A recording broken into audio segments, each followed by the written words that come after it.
Hola, ¿qué tal? Bienvenidos a un nuevo vídeo. Hoy vamos a ver cómo reinstalar OneDrive en Windows 10.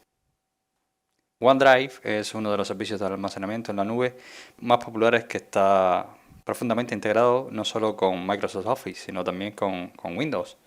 De hecho, en Windows 10 OneDrive viene preinstalado. Lo bueno es que en comparación con otros servicios de almacenamiento en la nube, como por ejemplo Google Drive, lo que hace especial a OneDrive es su funcionamiento de archivos bajo demanda. Bueno, para reinstalar OneDrive en Windows 10 hay varias maneras de hacerlo. Lo bueno es que no tienes que descargar nada de internet.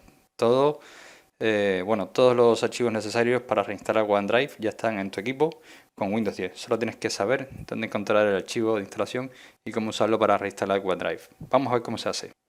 Bueno, lo que vamos a hacer es dirigirnos al explorador de archivos y una vez dentro del explorador de archivos vamos a copiar el siguiente comando. Si nosotros utilizamos Windows 32 bit tendremos que copiar uno y si usamos Windows 64 bit tendremos que copiar otro. ¿Cómo veo si mi sistema operativo es de una arquitectura u otra?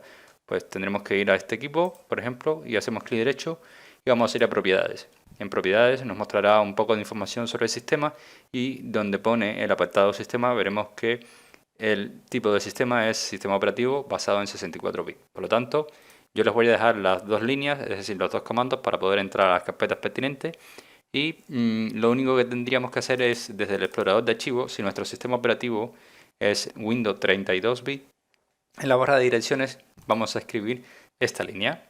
Si el caso tuyo es un 64 bit, vamos a escribir esta otra línea. Y una vez dentro le vamos a dar entrar.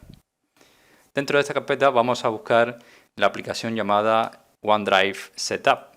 Y si hacemos un scroll hacia abajo, veremos que la podemos encontrar por aquí abajo.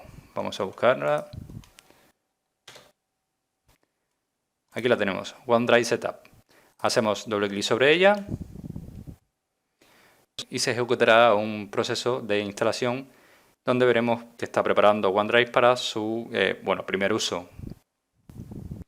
Tan pronto como ejecutes esta aplicación, Windows comienza a instalar OneDrive en tu sistema operativo. Tendremos que seguir el asistente de instalación para completar la instalación y con eso sería todo para volver a reinstalar OneDrive. Si nos fijamos, ha terminado el proceso de instalación y vemos como una vez terminada la instalación se nos muestra la aplicación de OneDrive activa y ahora mismo está intentando sincronizar con cualquier cuenta de Microsoft. Así de sencillo es reinstalar OneDrive en Windows 10. Espero que este vídeo te haya podido ayudar y si es así te invito a que lo compartas en tus redes sociales. Hasta luego.